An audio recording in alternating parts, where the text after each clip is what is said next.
One of my cats has an armpit fetish. He is a freak.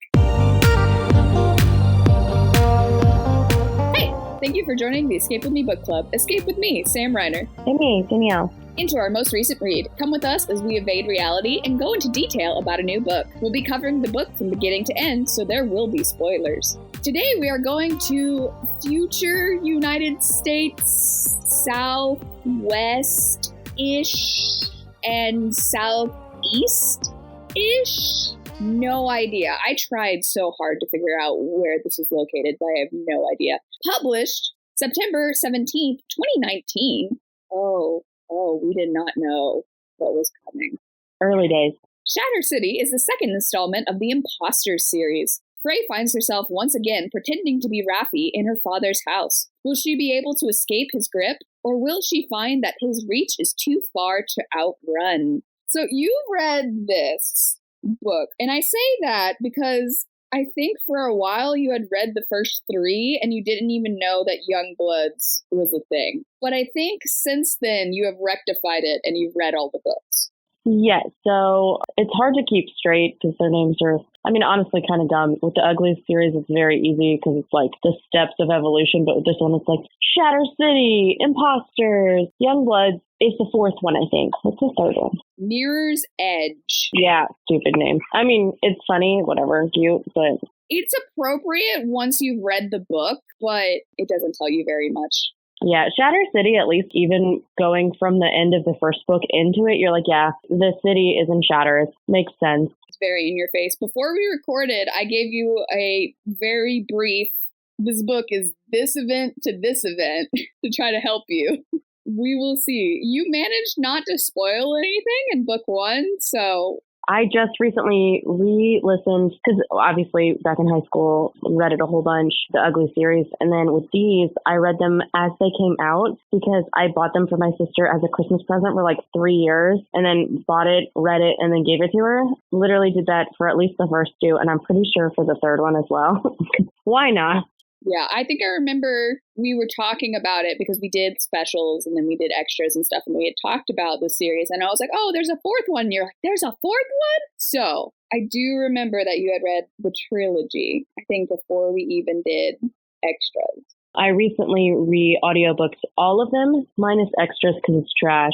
So the first 3 and then the last 4. So I will try really hard to stay and no spoilers. It's so hard for me because it starts blending together, especially because Frey and Rafi are very paired as not quite antagonists to each other, because it's the same way that Shay and Callie were. Except this time the main character is Shay. Yeah, this one does have the extra element of being twins and also keep pretending to be each other. But I see what you mean. Ugly series has very clear separations. Like there's even time in between books. But this one picks up right where the last one started. I have a feeling the next one picks up where this one just left off. So it's kind of blurred if you read all of them and you're like, okay, let me separate. What was Shatter City? Yeah, I think there's technically a month between the first one and this one, just because it's awkward. She's going to parties and stuff. Yeah, but it feels pretty immediate. Yeah. It's not a huge, well, I had a surgery and had to recover, and now my brain's different. She's still Frey. She's still herself, despite also sometimes being Rafi. Which is a whole thing. But we will get into that. Age level, this is still young adult. And for content warning, Buckle up. Tell me if I missed any, but needles, death of a sibling, suicide mentioned, blood, medical gore, regular gore, and natural disaster through earthquake.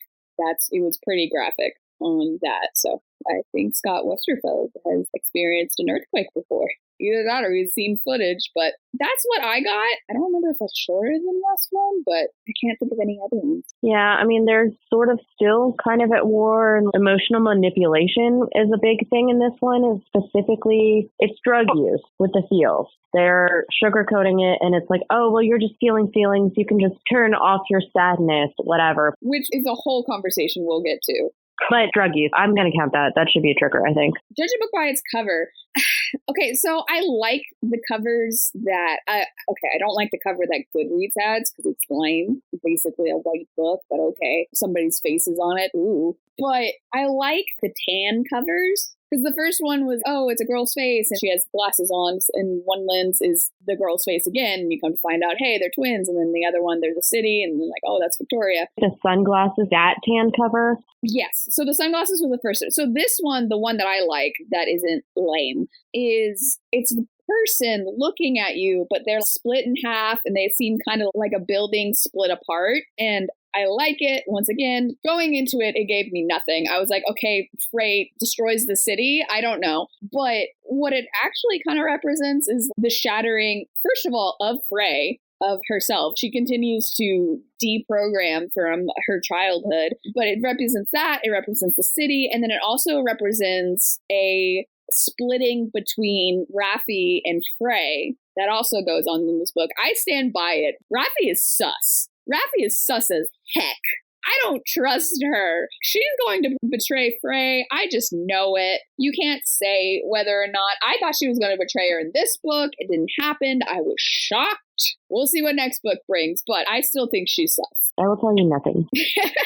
Except what's in this book. So hard, especially with a series that I love that I've done more than once. Because if you just read or audiobook a book once, maybe twice, things come and go and it doesn't really matter. It's easier to stick with it, especially with a series this long though. I'm trying to stay on task. I ruined so many things in the Lunar Chronicles that I did not mean to. I'll forgive you. But they're also, Goodreads has two. It's an alternate cover, but it's neither of those. So one is tan with red. It just looks stupid. Oh yeah, it says Shatter Cities and it's shards of red and tan, and the book is white and just says Shatter City, and it's like, okay, that's a little minimalistic, but okay. And then the alternate cover is the one that I had clicked on. It's blue and there's a girl's face, but it's not great. There's a slightly broken glass at the bottom under Shatter City. It's not good. I don't like this one. That's the one that I think is lame. Yeah, I like the tan one with the sunglasses, that whole series. Yeah, I think a lot of thought and effort went into them. Obviously, it's art, but the others don't feel like they put that much thought into it. And whereas these, they read the book. Whoever made these covers read the book. And the one with the red lightning bolts or whatever, it feels like it's targeted at people who like John Green, if that makes sense. Just a weird font cover title. Not necessarily marketed for boys, but it feels weird. I felt like it wasn't very sci-fi. It felt more suspense. Whole different vibe of the book. You would put it next to Holly Jackson, not over in the sci-fi section. Anyway, the tan covers are superior. But yeah, so I don't trust Rafi. Worth spit. But we begin this book. Rafi is still in her dad's tower and whatever. She put on a bomb collar. Mad respect for this crazy, delusional, terrible girl at making plans. Last book, I stand by it, was the book of very bad plans. To be fair, she does not make any good ones in this one. She doesn't, but other people do, versus last book where everyone's plan was terrible. The dad's plans were terrible, Cole's plans were terrible, his mom's plans were terrible, Frey's plans were terrible, Rafi's plans were terrible, everyone's plans were terrible. This one, her plans are pretty bad, but some other ones are actually pretty successful. Well, and Frey is 16, 17, whatever their age is now, an idiot and had no social awareness or training, but somehow she's flawlessly is taking over for Rafi and no one suspects anything except for this one assistant who she's going to regret not killing her. But no one suspected a thing, even though they just made a big deal about, oh no, Rafi doesn't know anything, so we only have a month to teach her social cues, but she's still so bad at them. But okay, she can take over and pretend to be Rafi for a month, sure. Yeah, it is suspicious. I mean, she does have Cole at her side, but also that alone should make nobody trust her. For real. Because she's like, oh, I'm just going to marry this guy that I was basically held hostage and my dad bombed his whole family. But we need to sell this love story. It's not a great plan. But that's from last book. So not surprising. So Frey decides that she's going to kill her father on her wedding day. That is stupid, but okay. To be fair, also in the Lunar Chronicles, that was Cinder's whole plan. She's like, well, maybe we'll just at the wedding, we'll just do something dramatic. That looks good on paper, girl, but bad idea. Very bad idea. But we do not see that happen in the series because they don't make it that long because the rebels end up helping them escape. The fact that Yandere hasn't been pegged as a rebel mystifies me. Yeah, they're highly suspicious.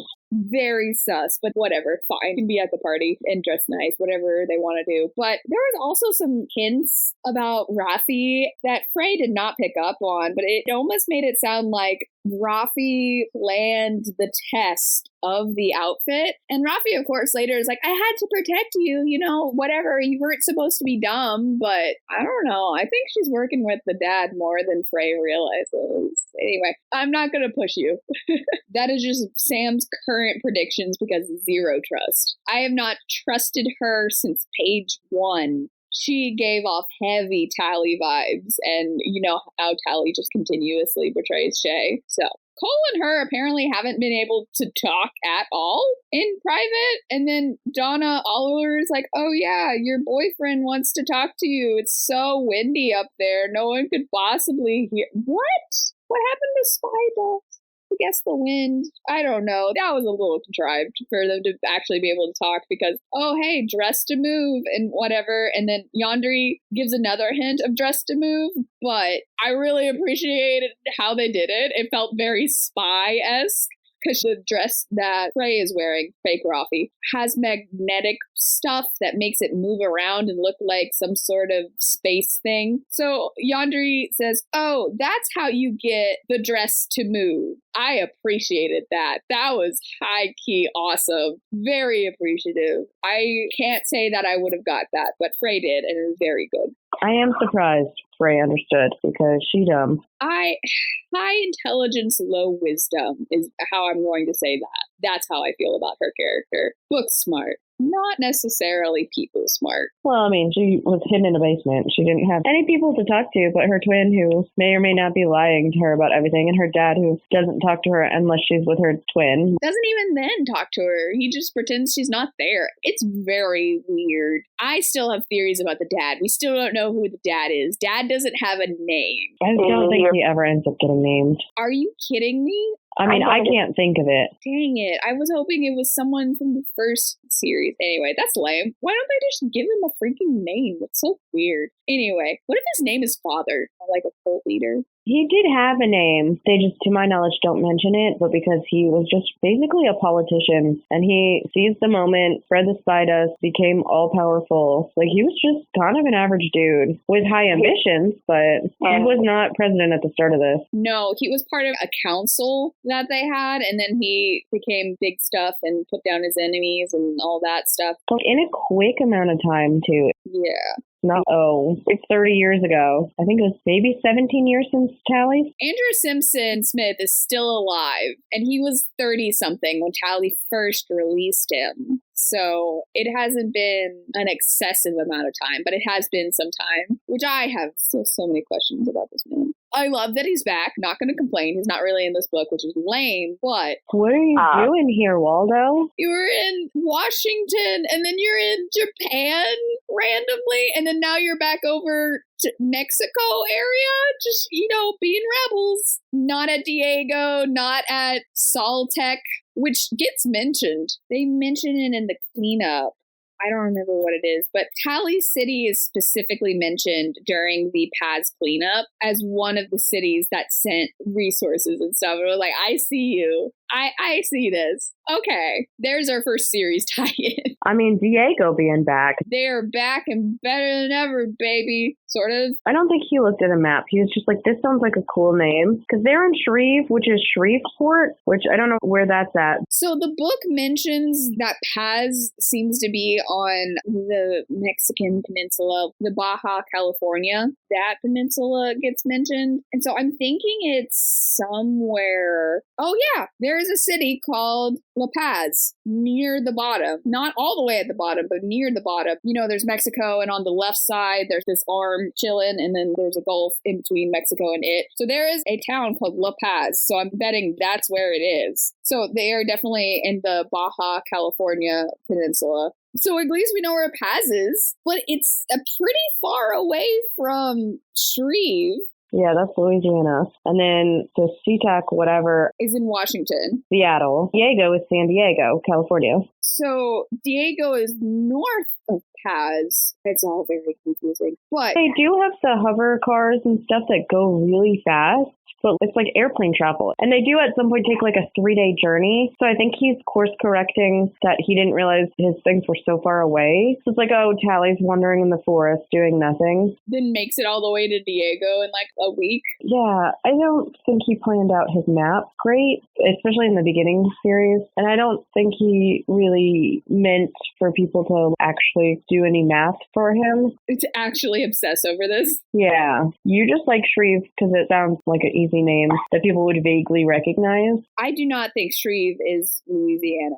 Is there another Shreveport somewhere else? Or, I mean, Shreve could be something else. Our searches are going to get completely destroyed because there's a Shreve and Co. Jewelers. So the SEO is trash. But they are not in Louisiana. They are not that far from Paz and Diego. So it wouldn't make sense for Washington and Diego to be sending people in to Louisiana. You would have other... Anyway, I don't think Shreve is Louisiana, but I don't know where it is. I have looked. The only other place Google will tell me is Ohio. Shreve, Ohio exists. And that seems even farther. Yeah. I don't know. Maybe that's just completely fictional. There is, I mean, it's fan art, but there is a Nothing of the World. Let's see.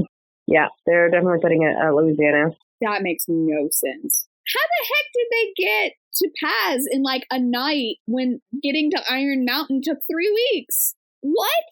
I don't think it's Louisiana. Well, I mean, Victoria's in Mexico. Yeah, and that was the close by city. Like, oh, we share a ruin. I mean, I guess Louisiana's kind of close to Mexico, but not that side of it. Like, let me look up.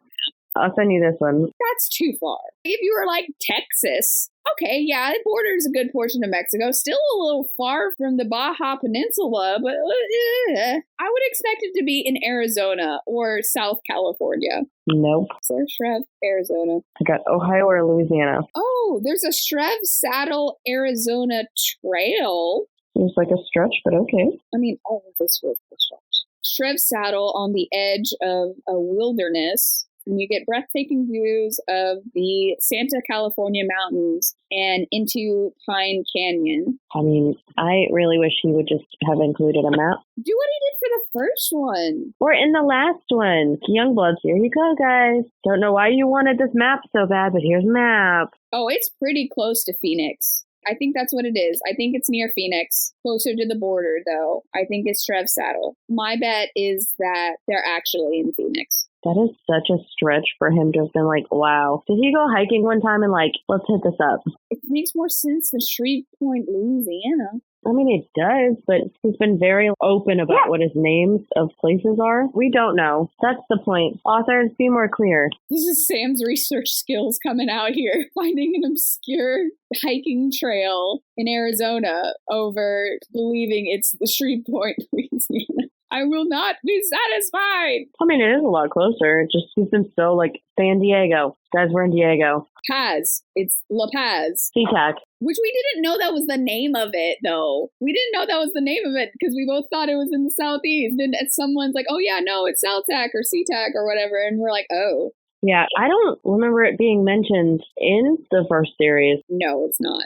I think we didn't know the name of the city until he released that little addendum book that gave a lot of the lore and the maps and stuff. He needs to do that again for this series. I was going to say, did we look into that? Yeah, you looked it up. It was you. Anyway, Shreve is fighting over Victoria over maybe Mexico City.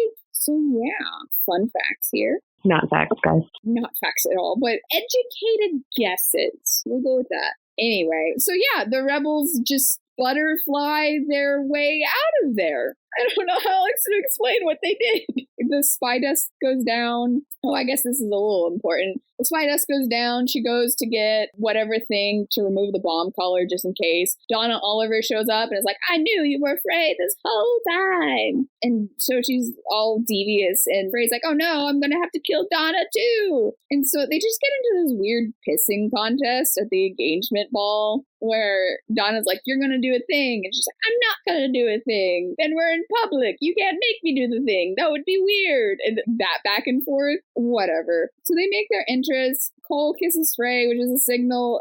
Butterflies and chemical mist and explosions. The butterflies are gas masks. Okay.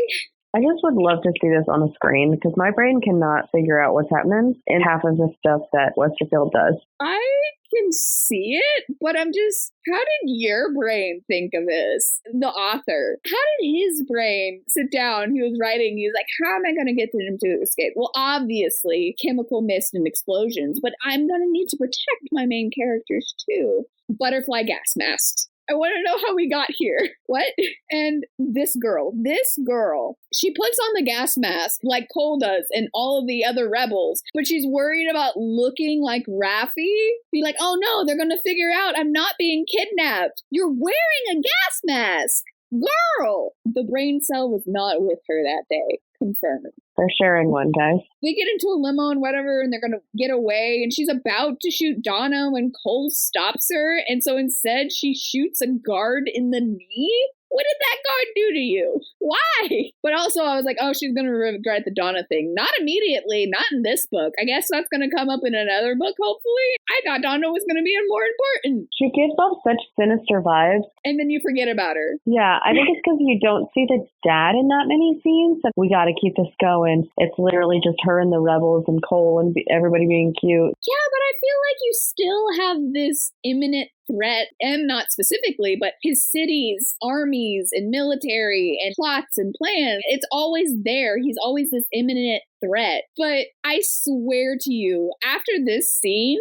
Frey doesn't think about Donna Oliver for the rest of the book. Because she's like, maybe she's pulling the strings. Maybe she's conniving and thinking this stuff too. Maybe she's whatever. And then as soon as she leaves, she's like, but my father. Yeah. Yeah, you just kind of forget about Donna Oliver being a threat. It is a lot of hype on her. And that gets dropped. Whatever. It's fine. I'm sure it'll work out. So they take the limo. She freaking jabs it. The electrical panel. They end up in so many limos. They really do. How many limos per capita do you think there is? Well, there's been one in each book so far. It's weird that it happened twice, guys. I mean, it kind of makes sense because they're fancy people. Of course, there's going to be limos, but yeah, they do get away in limos a lot. It's for the drama, I guess. Do you think it's like a normal limo, or do you think it's like a Hummer? It's probably a normal limo, because Hummers are just gas guzzlers. But I mean, they use solar power, so... Oh, so that right on the ground? What are you, Rusties? Oh my gosh, I can't with her. Freaking Rusty's doing XYZ. Anyway, here's us about to do the exact same thing. I think that's the point. I think that's what the author's driving home. We do that nowadays. We're like, oh, those olden time people are so stupid. It's so dumb. Obviously, XYZ happens, but we're doing the exact same things. So I get it. But hypocrisy gets me every single time, so I hate it. And I don't say that in that the author did it wrong. I think that's the point, is the reader is supposed to be like, you're doing the exact same things, but it's a pet peeve. Anyway, maglev train writing comes up. Hey, extras! We are remembering you exist. Because they really do. Like, what happened to the extras? What happened to moving to space? What happened to Tally appearing in Japan?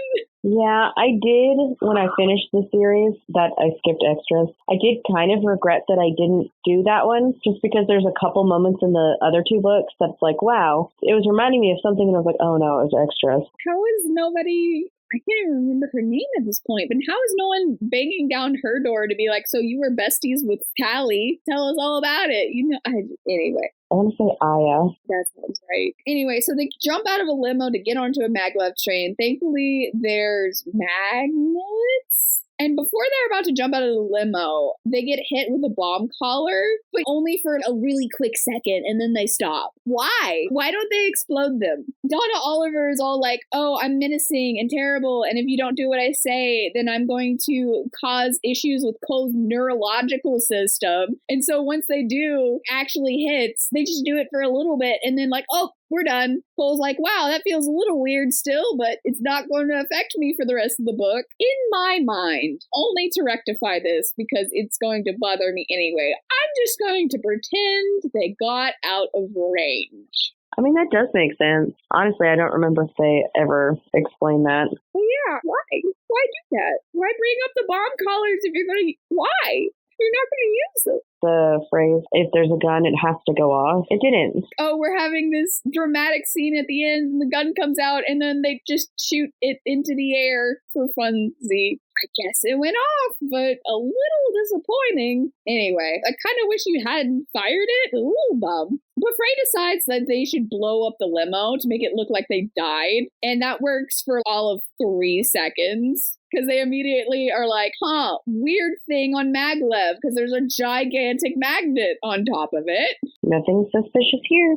Anyway, this somehow works. And they get into the train cars where they meet their old friends and learn the status of the war. Also, Rafi, who has been having videos and whatever, and her last video was in Paz, which is why the father, who was like, I'm going to gift Paz to you as a wedding present, first of all. But second of all, I'm going to utterly destroy Paz now. This man needs help.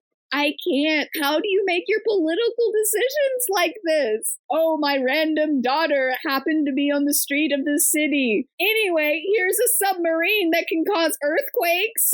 Yeah, he definitely is 10 steps ahead of everybody. Because obviously you find out, he actually went for Victoria because he wanted this submarine. And he obviously had to place it out in the ocean to be ready to attack Paz. But I don't know.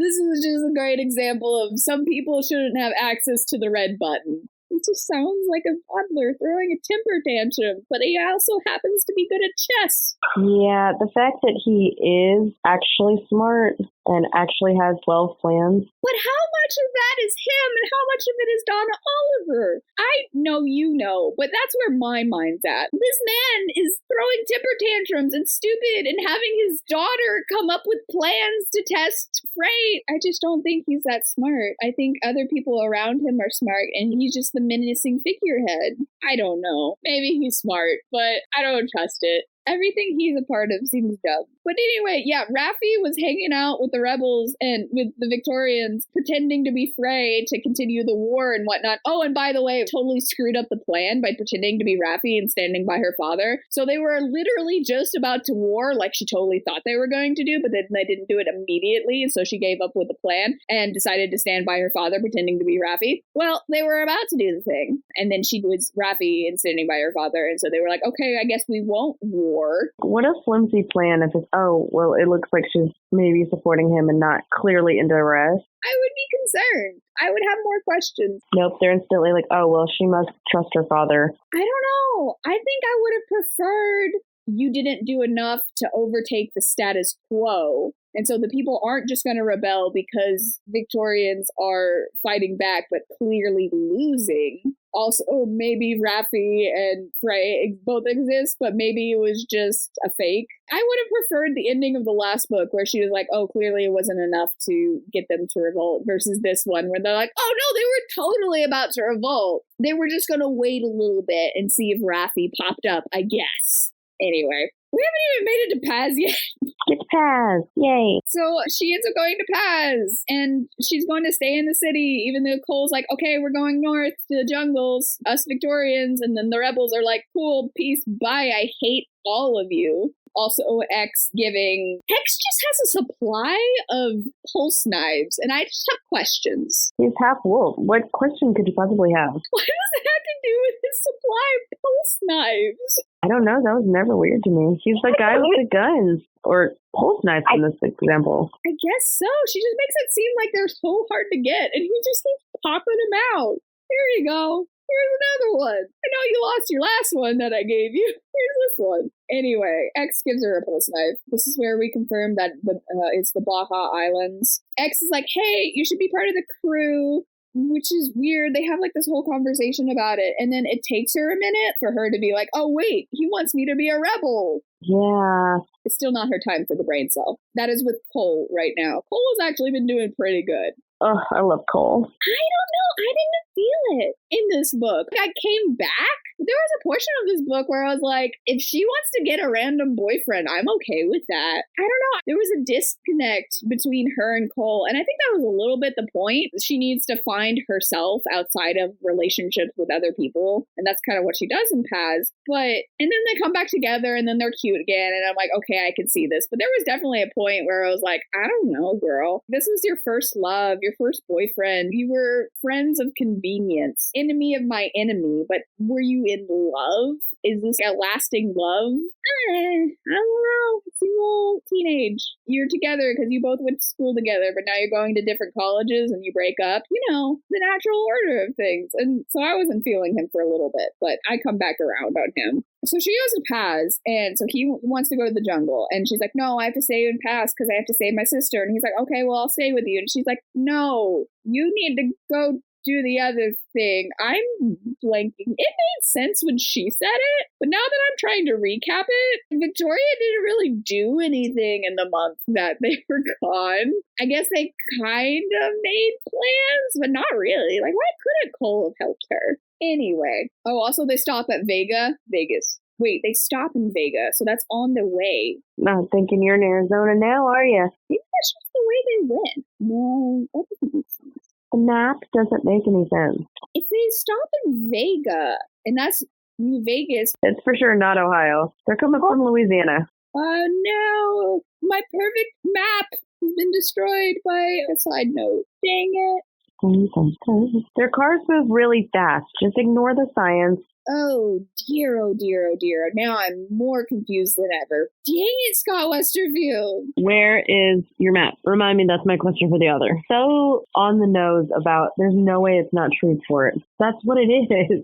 Oh, anyway. Okay, so I think this is around the time where I was like, I don't know if I'm feeling Cole. Victoria's plan is to have Frey continue to be Rafi. And she's like, what the heck? I just escaped from being Rafi. And basically, if you're Frey and we're together, then people are going to be like, oh, that's weird. But if you continue to be Rafi and we're together, but you can totally be Frey when it's just us. And she's like, are you kidding me right now? You want me to be Rafi forever. It's also a dumb plan because they didn't want it to seem like, oh, well, you were Frey pretending to be Rafi because how do we know who you are now? That is not the move, man. And eventually he gets there and you're like, okay, but I think that's why I wasn't feeling him. I was like, you can't accept her as her and figure it out. No. But there's a huge continuity error in this scene because Frey looks at her scar and she says that the doctor cut Rafi to give her a scar like Frey had.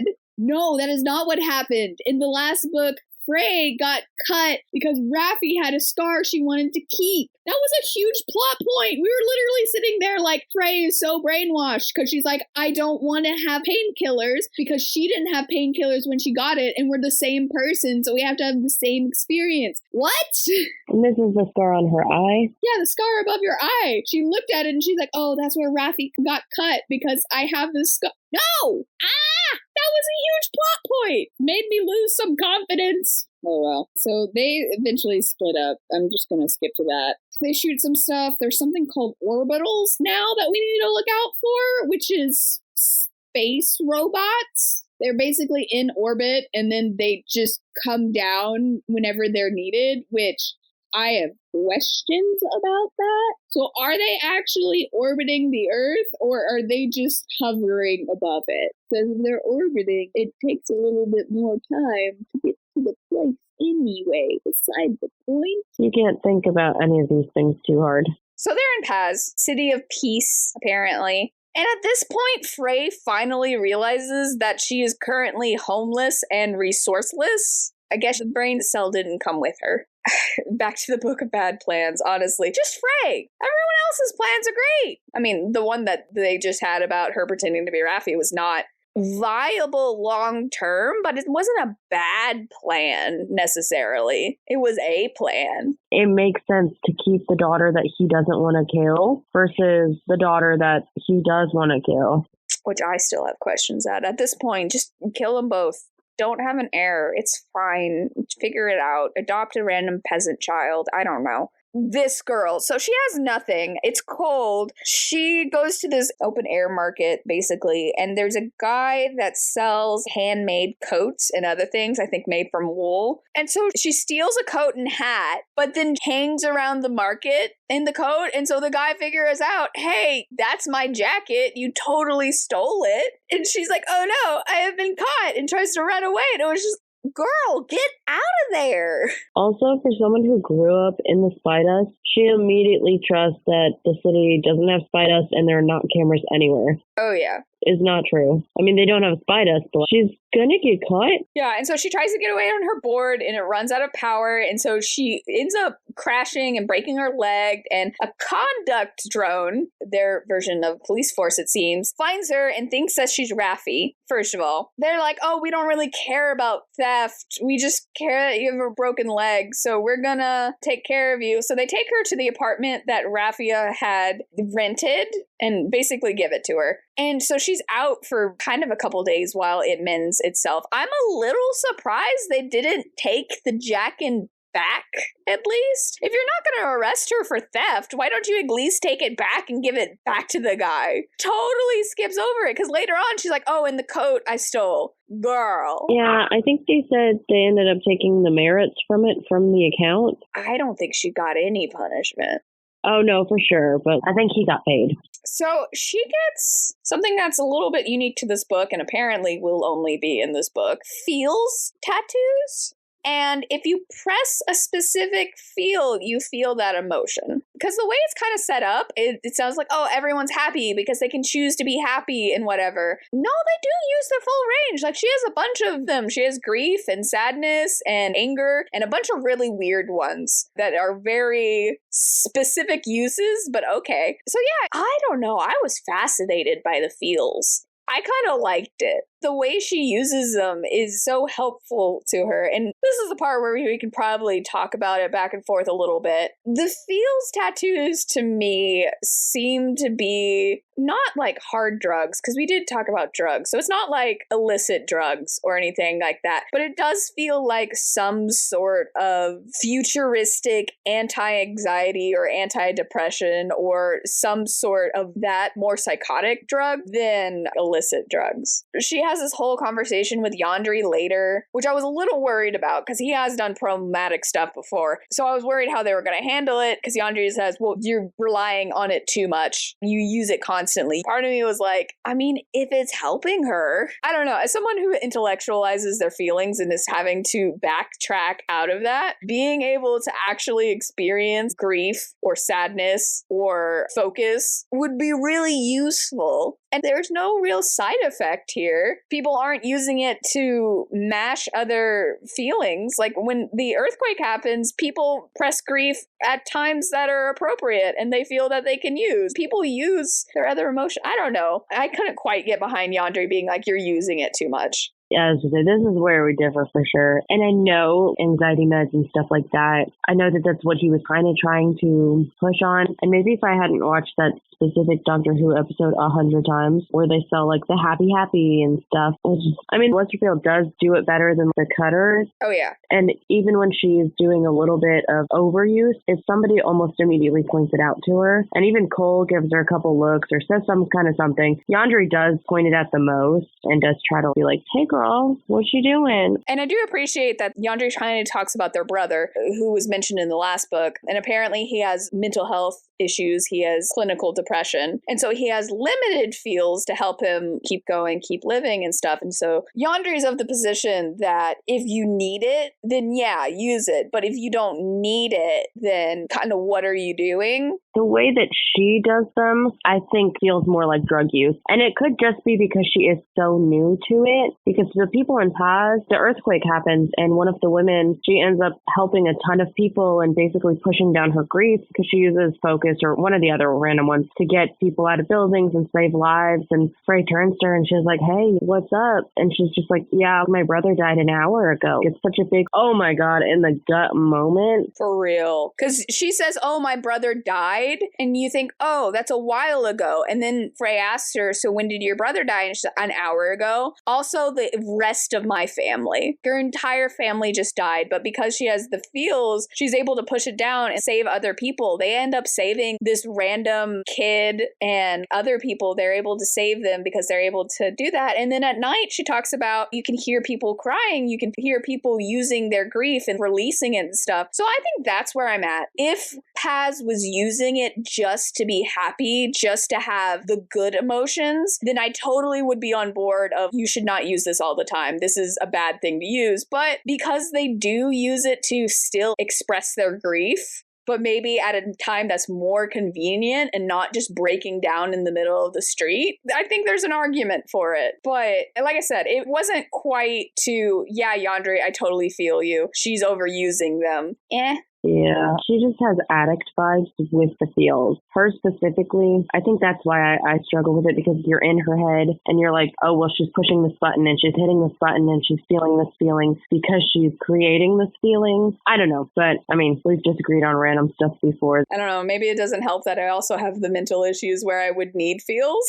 So I'm like, this is great! And a normal person's like, It's just a lot the way she does it. Not for your normal person. And I'm like, I'm a normal person. No, you're not, Sam. So that could also be it. Oh, yeah. Well, and I mean, in general, I do think they are a good thing. It just specifically how she does use them constantly. But she keeps getting put in situations where I'm like, I can see why you would need this. The city gets destroyed, and then right before that, specials from her city show up, and so she has to fight them, and they have to take care of that. And she's running this propaganda campaign against her father, which backfires because, oh no, their machines aren't here to destroy everything. They're here to help. Oh no, we've given him good PR by mistake. And then she gets to meet up with the rebels who are on Paz. I'm kind of just skimming through this because I prefer to talk about the issues that come up, which are very interesting. But so she finds the rebels, and the rebels are hanging out in the city center, in the sewers. I don't know. Kind of a callback to extras, I guess, but whatever. They find out, oh no, but actually he isn't helping. He's wiretapping literally the entirety of the building material. Brick and mortar, the mortar is being wiretapped. And so the entire city is basically going to be taken over by Shrev without being taken over by Shrev. Very clever. It is very, very good. Claps. That was a good plan. See, there are good plans in this book. It's the evil villain guy. True. But last book, the evil villain guy did not have good plans. We're a step up. And before the city gets destroyed, the AI is like, oh, hey, Frey, Iron Mountain. And she's like, what does that mean? And then the AI guy goes down. So she mentions it to the rebels, and the rebels are able to figure out what Iron Mountain is eventually. The Iron Mountains are part of the Blue Ridge Mountains, which run around Tennessee and Virginia and I think North Carolina. So they kind of go to Tennessee. I'm just going to bounce back, talk about Issa. Beautiful, wonderful. Can she be the main character? I love her. I was so sad for a moment because she wasn't getting a name for the longest time. And I was like, no, don't you do this to me. Please make her a main character. And then they give her a name and I was like, yes. But then they leave her in Paz and now I am sad. I hope she comes back. Anyway, and while she's in Paz as well, Diego kidnaps her, basically. The Diego AI. Well, I mean, Diego agents, but yeah. And so she talks to the Diego AI, and she doesn't realize it's Diego AI for a while. But girl, want to talk about her day with the brain cell wasn't there? She gets put in this random room for like weeks. And so she's just like hanging out watching the feeds. And then one day they're just like, here's a roommate. No bells going off. It's a male roommate, which is even weirder. First of all, it mentions crimes, which, okay. That tie-in you were trying to get. Yeah, but they actually commit crimes. Granted, I'm sure there's some destruction of property and some other stuff that Tally and her friends could definitely get charged for. But they're straight up just criminals at this point. Real criminals. Anyway, so this guy's like, hey, my teeth are jammers. I have dental hygiene questions, but this random tooth is military smart matter that can eat through the wall. Sounds right. Just so happened to have Yeah. girl. This whole thing was weird. And so anyway, it turns out it's an empathy test. They run off. He becomes a liability and she's like, no, I won't leave you. And so it was Diego checking to see if she actually has empathy because her dad doesn't. And so their plan now is to kill him and then put her on the throne, essentially. And they're like, so yeah, we know you have empathy. And she's like, my sister has empathy too. And they're kind of side-eyeing each other. Sure, let's go with that. Poor broken Rafi. You mean Frey? I don't have any sympathy for Rafi because we meet her. This whole book is Frey trying to be like, oh no, she wants to be me. That's why she wants to be part of the rebels and to be afraid from everyone because she's so broken. She's not. The rebels don't all have feeds, but I feel like they really need one person that's on the feeds and watching them because they would have pegged Rafi as soon as she was like, oh, let me put feathers and jewels on my crown. And actually, I don't want to do anything. I just want to sit on my throne. Yeah, Rafi pretending to be Frey is the funniest thing. How are any of y'all accepting this? And I think somebody at some point was like, well, we really didn't care who she was, whichever twin we ended up with, kind of vibes. Freaking Yandere. I mean, Yandere knows the score, but none of you? None of you. Yeah, their switch was not seamless, though everybody pretended it was.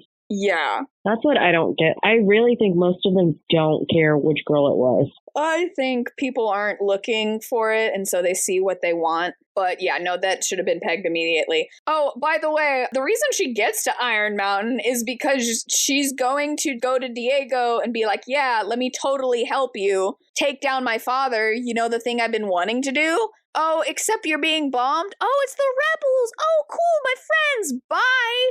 Why? I don't think she had a full plan. She has no plan. She admits she has no plan. She gets there and she's like, now what? And thankfully her friends show up, but she's literally like, I just ran away from this massive deal with this city that was going to make all of the cities come together and take on my father like I've been wanting. Yeah, that one definitely should have been the plan. Why? Why did you run away? And it ends up being the people from Victoria, and so her and Cole make up and whatever, and they eventually get contact with the rebels, and they're like, oh, Iron Mountain, it's this place, and then, 3 weeks to get there. And then Cole convinces her, no, running away was the best option. I hate it here. Was it? Or are you just saying that because it's your girlfriend? Well, he went to Victoria and came back with his tail between his legs to help her, so... I guess. The Victorians are going to Iron Mountain to help with that. And so they end up getting attacked by two rebels that, oh my gosh, just happened to be part of Boss Frey's group. Thankfully, they didn't kill the special that disappeared. They just, made them fall asleep. Convenient. Anyway, so they go run into, finally, the sisters are reunited. And right after she runs into her, Frey is all of a sudden like, I don't trust Rafi. Like, I don't know who you are. Yeah, girl. I don't know why you suddenly got the brain cell. But yeah, that's kind of where we've been at. There's nothing that Rafi does or says in that moment. Frey just decides to suddenly be very suspicious. Yeah, the switch for me also is super disjarring. Because it's like you said, Frey suspects nothing. She's always like, my sister, she'll save us. And then the second she's there, and honestly, I think it's just because she's petty and wants her name back, which I know is a big deal. But she's like, my sister's been pretending to be me. You've been pretending to be her. I don't understand why you're mad. I don't know. She was suspicious. She's like, oh, she's been studying me as I've been studying her. I'm like, yeah, you're with each other 24/7. Well, and Rafi has, some people that are helping her along the way, but she doesn't seem to have any actual friends. No, did not care. She's got a couple of whoever this Rin girl is that hooked her up with the house and Taj. She's like 14. Yeah, no, Shrin is a classmate of Tio's. Like, barely related. She's just in the story again. Hi, I guess the other friend wasn't cool enough to make it in the second book, but Anyway, so they're gonna go to Iron Mountain, which is apparently where Paz stored an AI portion of themselves. How the heck this Baja Island city got to Tennessee to a random Rusty's coal mine something.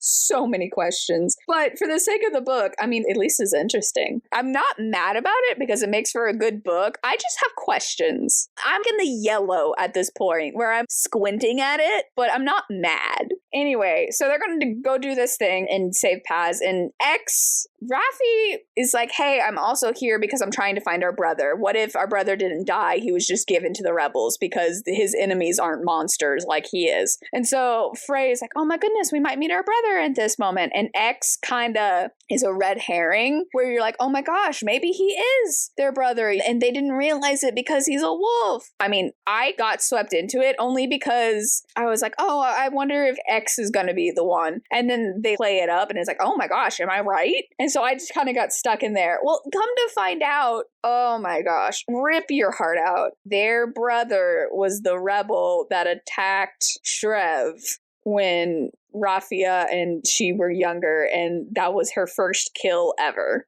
Opening credits of book 1. The happiest day of Frey's life because she protected her sister and got to do the good thing. She killed her brother. Gut-wrenching. That was good. That was so good. That was sad as heck.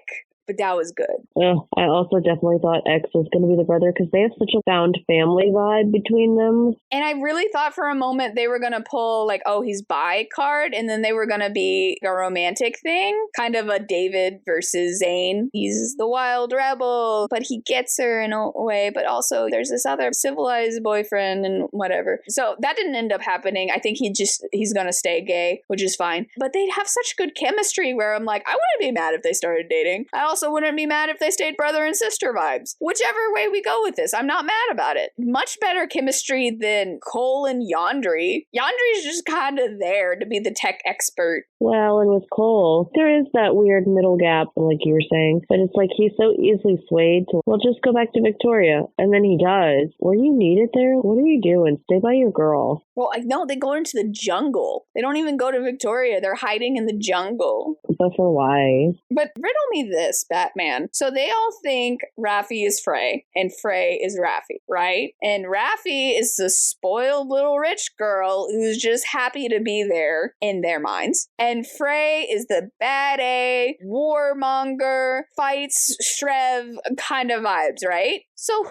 goes on the retcon mission? Fake Rafi. Why would they approve Rafi doing anything? Because Frey has to be there because she's the actual bad A that does stuff, but in the rebels' mind. Who did the talking to get Rafi approved to go on a retcon while Frey stayed behind to talk to people? It doesn't make sense. Anyway, so the recon mission turns into a disaster with flamethrowers and people dying from explosions and, you know, the fun stuff.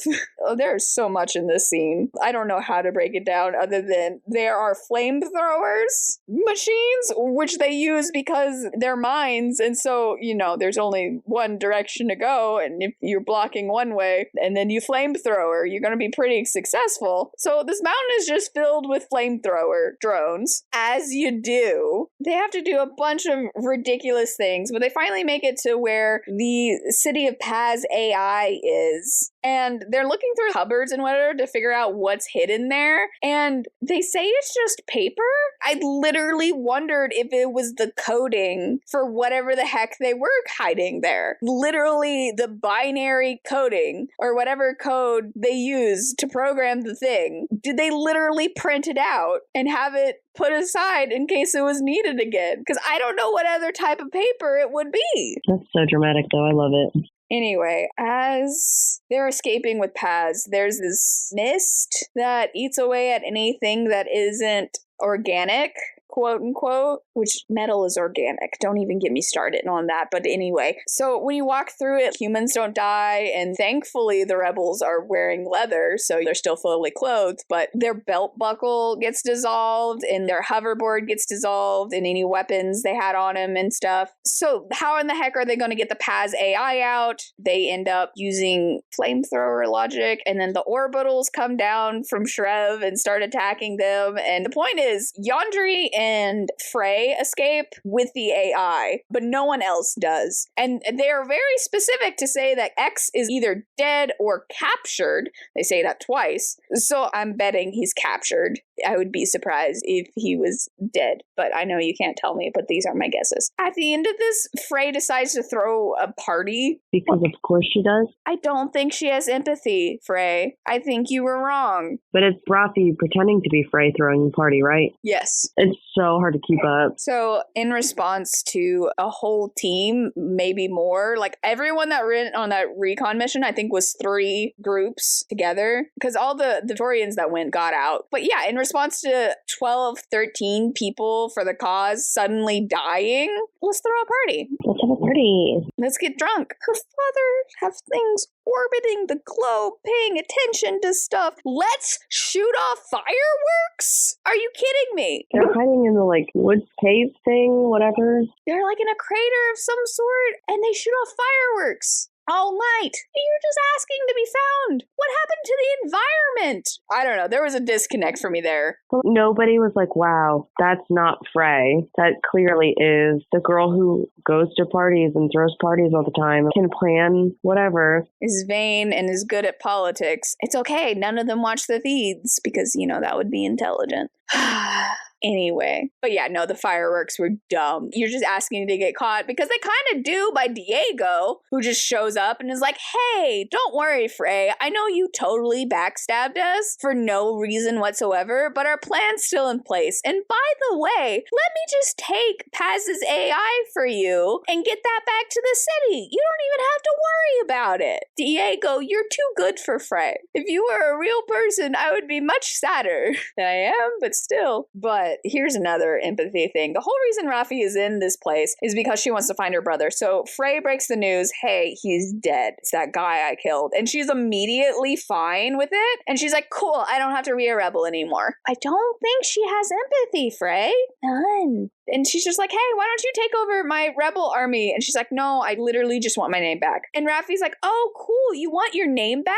Well, actually, when we were kids, you didn't have a name. And so the reason your name is Frey is because I learned how to spell my name and I tried to teach you, but you sucked at it. And so your name is just a form of my name. Ugh, that's a gut-wrenching moment for me. I don't know. I'm with Frey and I don't believe her. How the heck do you get Frey? No. I think this is some narcissistic BS of, oh, you want to think you're your own person? Well, actually, you're still an extension of me. I see, and that's why I think she set her up with Cole and the whole Cole thing, because Frey was exhibiting freedom signals and being attached to this other person, and that threatened Rafi's worldview of Frey just being an extension of herself. Anyway, we'll get there, I'm sure, but I trust Rafi zero. So the book ends and Cole is comforting her, and they learn that they've had a spy in Shrev for the entire book. And I was like, oh, is that Donna Oliver? That would be an interesting twist. Probably not. And they're like, oh my gosh, X is alive. I had no doubt. That wasn't very surprising to me. Some of the other revelations in the past, 3 chapters have been kind of mind-blowing. So step it up a little bit. But X is alive. And so they decide that they're going to return to Shrev. But instead of using force, they're going to use stealth. About time. And that's where the book ends. General thoughts. I don't know. I've so thoroughly spent myself on the map and the feels and the other stuff that I don't know. I don't have any general thoughts here. It's the second book in the series. Keep on reading. Keep on going. Honestly, I can see why you read them back to back. Even just having read the 2 books, they're very bingeable. Well, and they're short because I did the whole series in less than a week, I think, because they're 7-hour books plus quick speed. So it's 4 hours. And the pages, and maybe it's just, it connects with my ADHD. The chapters are 5 pages long. Nice and short. And so you just keep getting that dopamine hit. And so it's very comforting to read it. Sometimes they're longer, sometimes they're shorter. Honestly, sometimes they're a page, but they're just short enough where reading it isn't a chore to get through a chapter. And so this is a very bingeable series. I can see why you like it a lot. Yeah, especially the second half. I mean, obviously I'll keep going back to Uglies, but now that this one is so good and finished, it's nice. Yeah, I could see myself rereading this series, even though I do not see myself returning to Ugly's series. I think I've gotten what I need from those books. Audiobook and add back in extras. Might as well. The whole thing when we're done with this. Because, like I said, it's quick. Yeah, at some point. One question for the author. Okay, it can't be your question, because my question is also, where the heck are we? Where are the maps? Why do we have to go through Vegas to get to Paz? Is this an existing railway? Or is this a new railway? Also, I still don't understand why people went from, oh, we're super sustainable society to, nah, we're just gonna screw sustainability.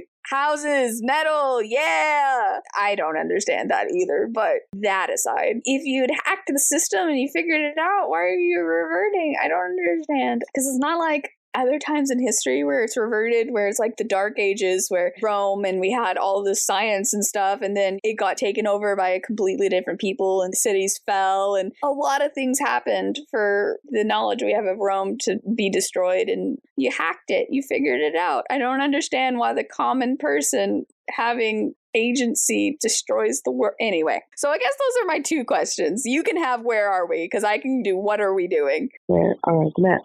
Rating. I would give this the second act out of 10 in a play. It has 3 acts. 1 is the introduction, and 2 is taking that introduction, increasing the tension. So once you get to the third act and you have your conclusions and stuff. And so it really takes the stuff in the first book and ramps it up. It very successfully becomes a second act, but not, I don't know. I don't feel like it falls into the category where some second books fall, where it's just kind of skippable.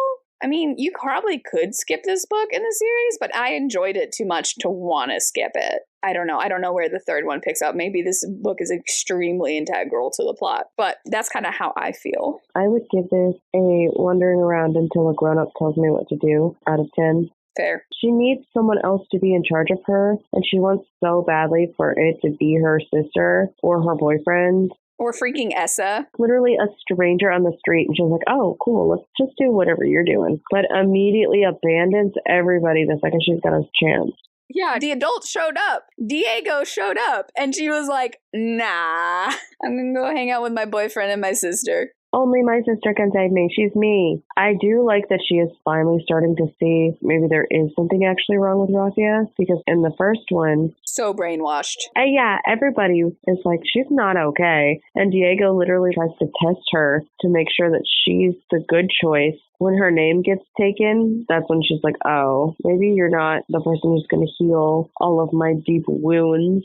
We're not going to sit down and have a heart-to-heart and everything's going to be better. She refuses to give her back her name and makes fun of her for never being given one. Oh, well, I mean, your name is my name. It just, your cursive was so terrible. Right after finding out her brother's dead. Yeah, Rafi definitely poked wounds. I agree with Victoria that there's something wrong with her, but I don't think it's because, maybe it's because she's broken a little bit, but I just think a sociopath raised another sociopath, or at least a narcissist. Read again. Yeah, I'd read this again. How many times have you read this series at this point? The last 4, it's either 2 or 3, and then I have audio twice that I remember. Favorite in the series so far? I actually would pick this one.